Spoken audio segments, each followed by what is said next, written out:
আসসালামু আলাইকুম সম্মানিত ভিউয়ার্স, আপনারা যারা গরু ছাগল পালন করেন ঘাসের সমস্যা, তো আজকে আপনাদের ইন্দোনেশিয়ান স্মার্ট নেপিয়ার ঘাসটা দেখাবো। এই ঘাসটা খাটো হয় এবং সোপায় অনেক বেশি, দেখুন প্রচুর পরিমাণ সোপায় এবং পাতা বেশি হয়ে থাকে। মূলত এই ঘাসটা অন্যান্য ঘাসের থেকে একটু নরম, পাতা বেশি হয়, মেশিন ছাড়াই খাওয়ানো যায় এবং ঘাসটাতে 22 থেকে 25% প্রোটিন আছে। তো আজকে আমরা কিছু কাটিং কাটলাম, আজকে আমরা ডেলিভারি দেব। এই যে এই পাশটাতে কিছু কাটিং কাটলাম, কাটিংগুলো আজকে আমরা ডেলিভারি দিব। আমরা কুরিয়ারে পাঠাই সারা বাংলাদেশে।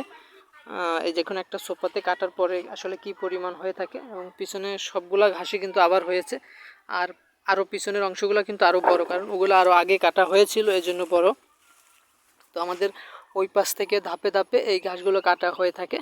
দেখুন কি পরিমাণ জোপালো হয়ে থাকে এই ঘাসটা, প্রচুর পরিমাণ। বাংলাদেশের সবচেয়ে জোপালো ঘাস হচ্ছে এই ইন্দোনেশিয়ান স্মার্ট নেপিয়ার ঘাস। এগুলো আমরা পরিপক্ক কাটিং কাটলাম। অনেকে অপরিপক্ক কাটিং দিলে হয় না, কিন্তু কমপক্ষে 4 মাস পরে, স্মার্ট নেপিয়ার কমপক্ষে 4 মাস পরে কাটিং বের করতে হয়। আর যদি 5 মাস 6 মাস হয় তাহলে সবচেয়ে ভালো হয়।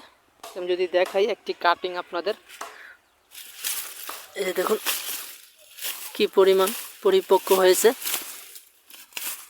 এই দেখুন শিকড়ও চলে আসছে